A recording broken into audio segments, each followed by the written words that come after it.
Дами и господа, този поздрав звучи специално от майката Жана и сестричките Гери и Вили за техния син и брат Стефи от Семчиново. Днес е празник, днес сърцата говорят за едно момче, което е гордостта на своето семейство. Майчиното сърце не се лъже, то познава своя син от първия ден. От първата ти крачка до днес Жана е вървяла с теб и се гордее с човека, който си станал. Честит рожден ден, Стефи! Бъди жив и здрав! Нека Господ те пази по всеки твой път. Нека силата в теб никога да не угасва, късмета пред теб всички врати да отваря.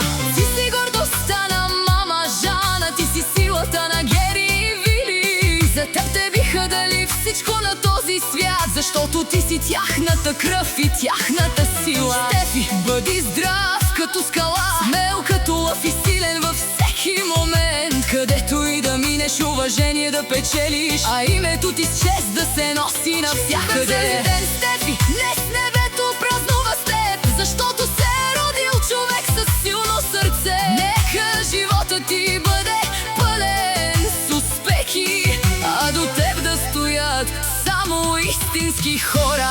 Гери и Вили ти казват от сърце: братко, ти си нашата гордост и наша сила. каквото и да стане в живота, помни едно: семейството ти винаги ще бъде за теб.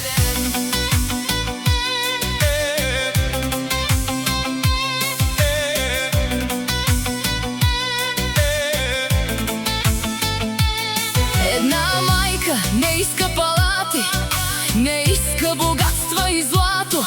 Тя иска само едно: нейният син да бъде здрав, щастлив и уважаван. защото най-голямото богатство на една майка не е в ръцете й, а в сърцето й нейното дете.